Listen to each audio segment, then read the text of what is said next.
So obviously you're hooked, right? We're on season 4. Like, you have to be hooked at this point. But boy howdy do I have something in store for you today. We have season 4 recap of the Magnus Archives. I'm giving you a fair spoiler warning. I'm talking about seasons 1, 2, 3, and 4 this time around.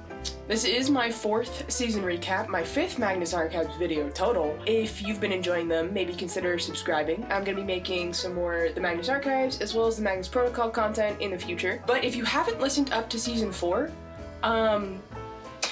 get out of here. Go, get going. Go listen. I'm not responsible for spoiling this amazing, beautiful, perfect, incredible work of fiction. So leave.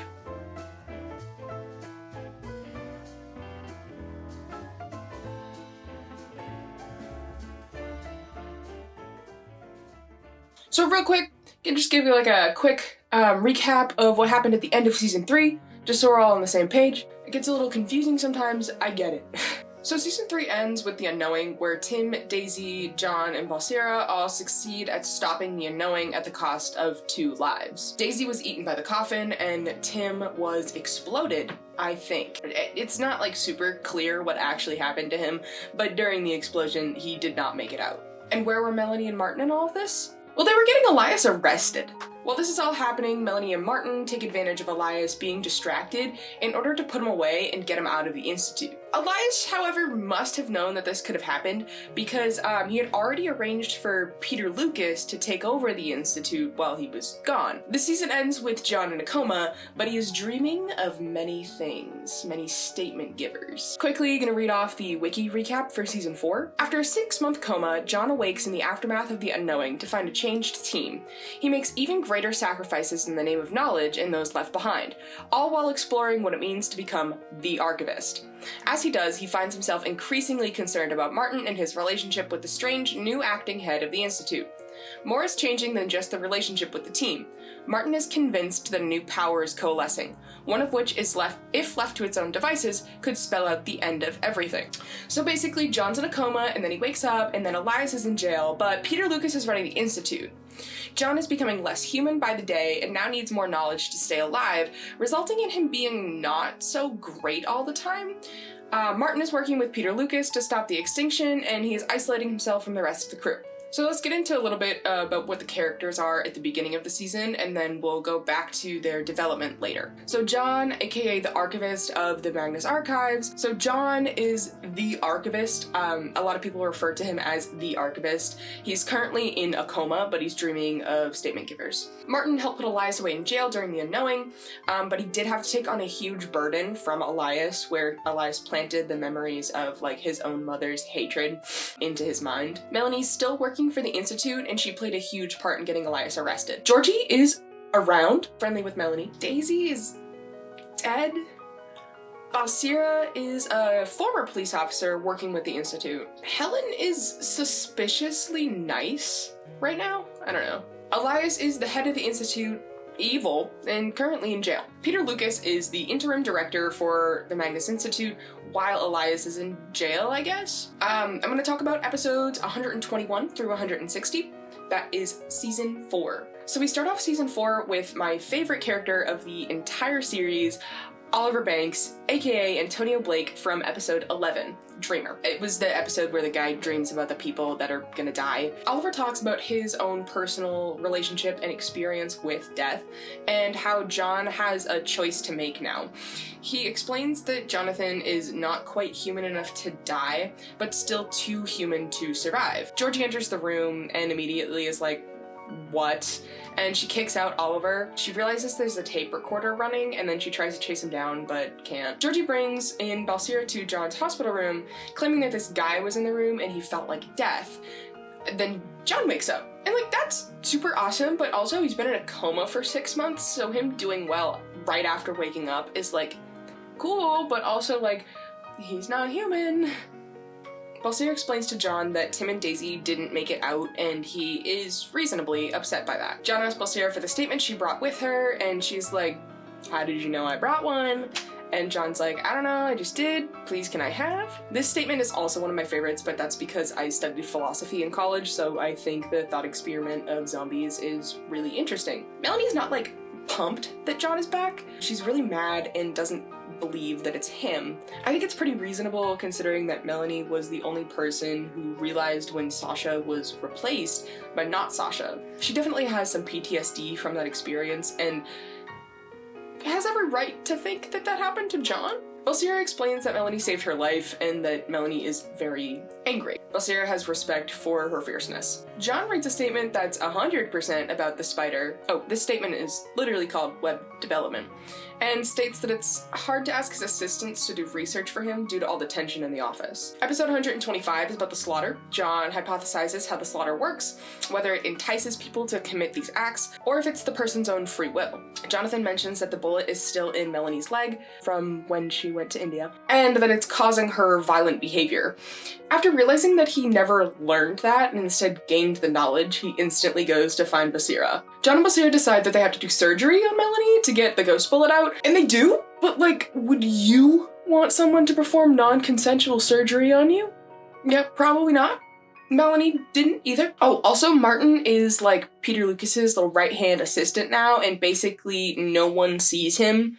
He doesn't talk to like anyone. For reference, Peter Lucas is the lonely guy. He's like the fear of being alone and stuff. That's his like power. Martin admits to an apparating tape recorder that he missed John. And then Peter also apparates and is like, well, that's not good. Martin also mentions that he doesn't like keeping all these secrets from John. Secrets we don't really know yet. Episode 127 mentions Jonah Magnus. He's the guy that started the Institute, and we learned that maybe, just maybe, he isn't the best guy, leaving people to die for the sake of him gaining knowledge. John points out the Institute was founded just about 200 years ago to that day. He doesn't know what that means, but like neither do we. However, we do know that the Eye hasn't attempted a ritual in a long time. So that could be something to consider. Balsera apologizes to John on behalf of Melanie for stabbing him with his scalpel, but she says that he should probably still stay away from her.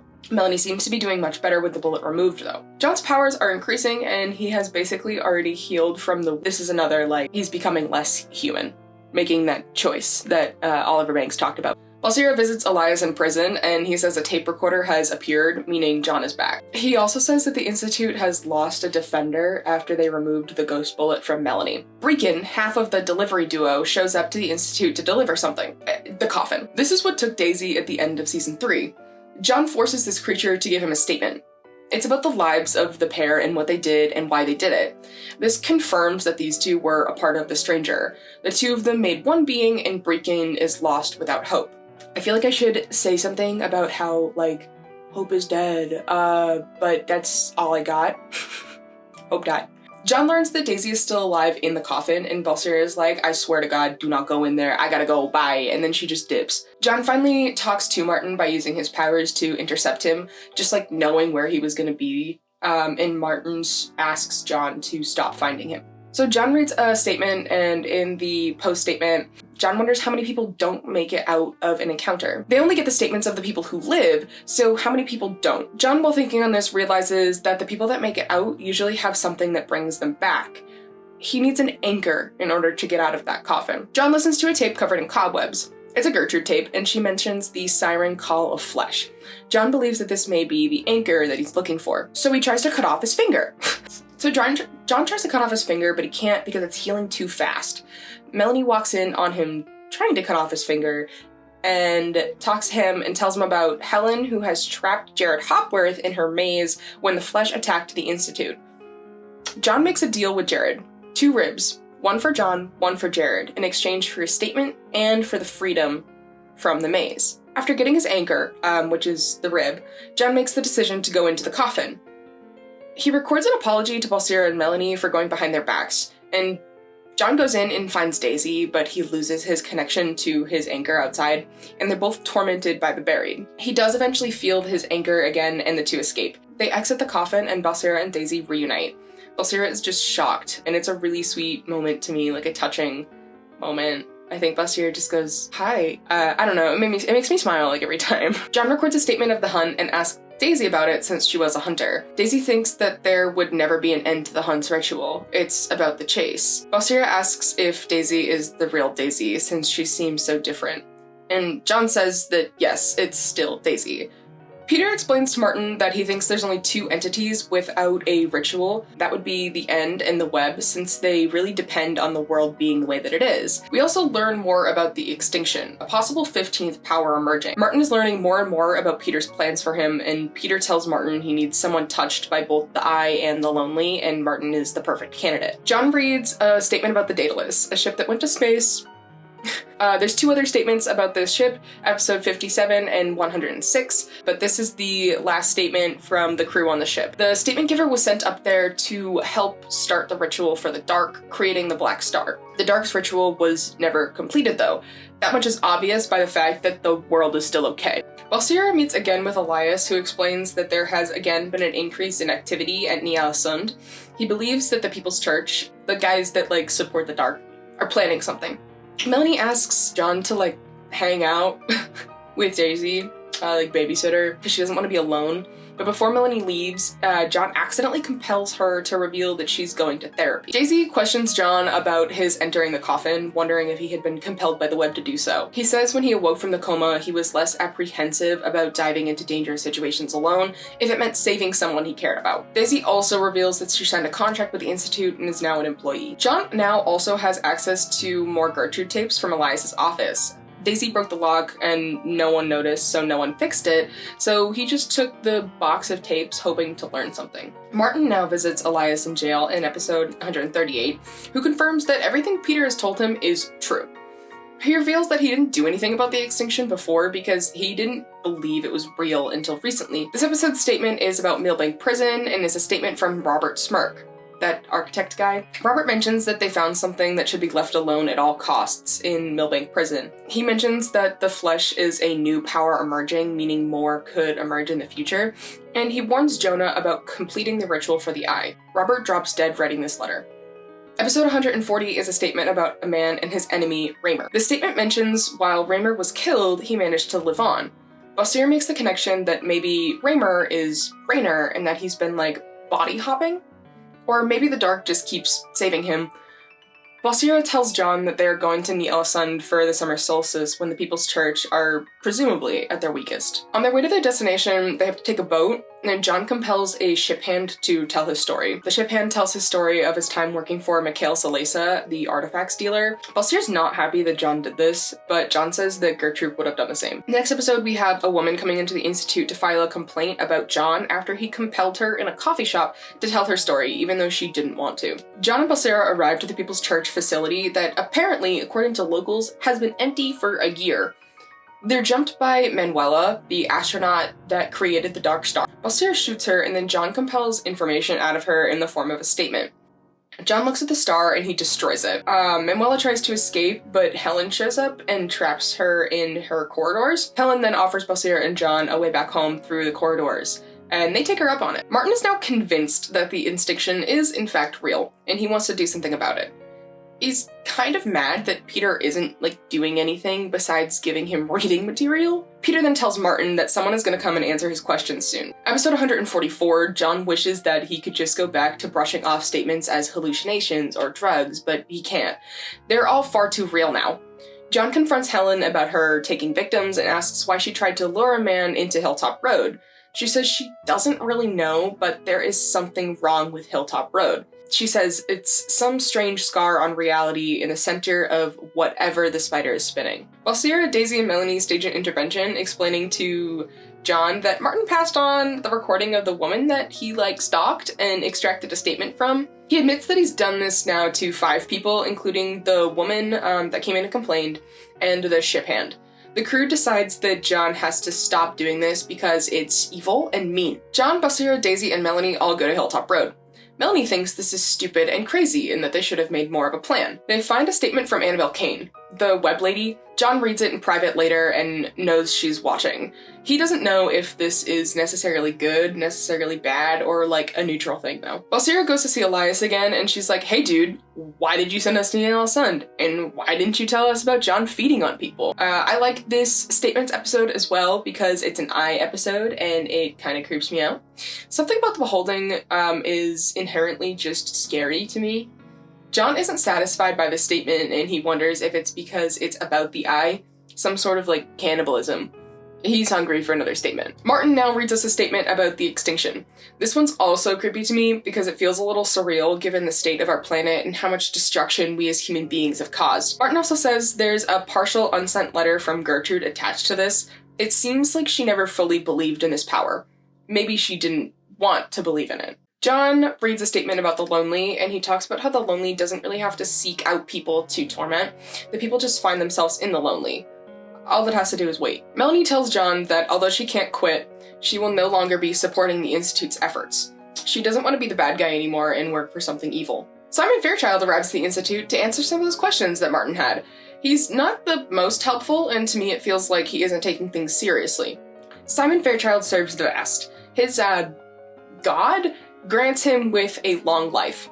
I imagine that's to make the rest of the world feel insignificant, since that is a huge part of the Vast. Simon does confirm that Peter is not secretly trying to perform a ritual for the lonely. John's beginning to realize that the avatars aren't being compelled by the powers and that their actions are their own, but that the people, or not people, I guess, just find more justification for their actions. John goes into the tunnels and mentions that his powers don't work as well in them, and he wonders if that affects other powers too. Above ground, John detects something with his powers and calls someone, telling them to get there, and fast. Julia and Trevor show up to the Institute after discovering that John stole the Gerard page and demand it back. John tells them that he burned it, and they decide to end him. Daisy arrives and threatens Julia and Trevor till they back off. So apparently that's who he called. John talks Daisy down from the hunt, and she says after the coffin, she vowed to never hunt again. John decides to listen to another Gertrude tape, but this time he tries to find one that he instinctively wanted to ignore, eventually picking one up that was physically difficult for him to pick up, saying, "I am the avatar of awful knowledge and revealed secrets, so what does it not want me to know?" This tape reveals how you can quit the Institute. For good. All you have to do is blind yourself. Permanently. John is flabbergasted and runs to Martin to tell him how to quit, trying to get Martin to tell him that this is the decision that he should make. Martin tells John that he can't make those decisions for him, and John doesn't really want to quit. He just came here for an excuse to. Apparently John has passed this information on to the rest of the crew, because Melanie shows up and thanks John for telling her how to quit, and that she will be quitting. She asks him to call an ambulance for her in about 5 minutes. We get another statement about the extinction, and then Peter shows up again to tell Martin that it's time to make their move.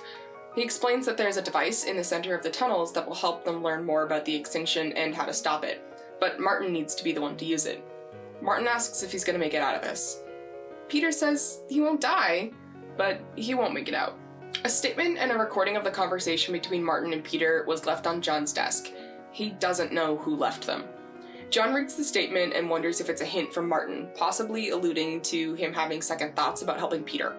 John goes to Georgie's flat, hoping to find Melanie, who is now blind and in her care. Melanie is willing to be friendly, but refuses to help John. Helen also refuses to help John. He's on his own. Episode 158, Panopticon. Peter and Martin trek through the tunnels with a Lightner, the 7 lamps of architecture, to help them manipulate the tunnels and find the center. Peter demonstrates how this book works and releases Not Sasha from her imprisonment. So apparently, she's just been crushed in the tunnels this whole time, and he just lets her out. He does this to ensure that no one else is following them. The pair arrive to the center. It's the Panopticon at Millbank Prison. It was built by Robert Smirk and modified by Jonah Magnus to channel the eye's power. I believe this is what Robert was referring to in the letter that he wrote. The Panopticon allows someone in the tower to see everything. Not just the prison cells. Everything. Peter tells Martin he needed somebody touched by the eye in order to operate it, but they need to kick out the current occupant, aka Jonah Magnus. Peter gives Martin a knife and they enter the tower. We jump over to John, who has found a tape labeled Playmate. The tape holds the death of Gertrude and the last conversation between her and Elias. Or, shall we say, Jonah Magnus. Jonah has been body hopping for years into younger bodies in order to stay alive at the head of the Institute. So the body of Jonah Magnus is sitting in the Panopticon, but his, mind has been hopping into different bodies for years and years. Also, if you haven't put the clues together yourself, this is how Elias is able to see and know everything all the time. He's in the Panopticon. Back to Martin, Elias shows up, like the Elias that was in prison, not the one that's in the Panopticon, and he says that he isn't there to interfere, but that if he dies, the fate of the crew will not be good. Back to John.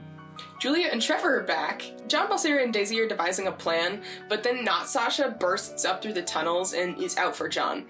Balseira and Daisy send John into the tunnels to rescue Martin while they stay behind and take on their enemies. Daisy asks Balseira to kill her when this is all over, and she turns herself over to the hunt for the last time. She transforms into a monster of the hunt. Martin suspects that although the extinction is in fact a threat, it's not as big as Peter's making it out to be. Martin admits that after John came out of the coma, he pretended to commit to Peter's plan to keep his attention away from John. Setting Martin up as the chosen one is really what broke the deal for him. Peter vanishes Martin into the Lonely before disappearing. John then arrives to the scene. After hearing from Elias, or Jonah, what happened to Martin, he goes into the Lonely to get him. While in the Lonely looking for Martin, John runs into Peter. Peter says that Martin doesn't want to be found and John should just leave. John doesn't buy it and thinks that Peter is just scared to lose. John compels a statement out of Peter and we learn a lot more about him, the Lucas family, and their relationship with the Lonely. Peter admits that he may have underestimated his opponent. Peter also admits that this was all a bet with Elias, and that he lost. John asks Peter what Elias won in the bet. Peter says he won John. John rescues Martin from the Lonely, and they go home. The last episode of season 4 leaves off with John and Martin escaping to a safe house owned by Daisy. John is trying to suppress his abilities and stay hidden from everyone. Martin decides to go into town and pick up some essentials, leading to my favorite line in the series, "Of course I'll tell you if I see any good cows." John reads a statement, as he still needs to read statements in order to stay healthy and alive. The statement is first said to be a statement of Hazel Rudder regarding the fire in her childhood home, but it quickly reveals itself to be a trick to get Jonathan to start reading. After he starts, he can't stop. Statement of Jonah Magnus regarding Jonathan Sims, the archivist. We get a really interesting statement about how John was, in fact, the chosen one. Just that. Someone Jonah Magnus chose. Also, I'm sorry for flipping back and forth between Jonah and Elias. It gets really muddy around here, and I still have a hard time knowing what to call the man. Jonah realized that rituals weren't working because you can't just bring one power into the world. You can't have up without having down. So he needed to bring all 14 powers into the world in order for a ritual to work. So he needed someone marked by all 14 powers to do so. He found John. We know that John was marked by an encounter with a spider when he was younger, and then Jonah proceeded to attempt to mark him with the rest of the powers. So the spider was first. The corruption was next when Jane attacked and John had worms burrowed into him. The spiral marked John when Michael stabbed him, and it was strengthened for the amount of times that he traveled through the doors. Elias planned for a hunter to become involved, aka Daisy, knowing she would eventually mark him with the hunt. The Desolation marked him when he shook hands with Jude. The Vast marked him when he met with Michael Crew. Jonah employed Melanie after finding out that she was marked by the Slaughter, knowing it would eventually get to John, and it did when she stabbed him with a scalpel. The Stranger marked John in the Unknowing. This led John to confront the End after the Unknowing when he chose to live. The Flesh marked John when Jared removed one of his ribs. The Buried marked him when he entered the coffin to retrieve Daisy.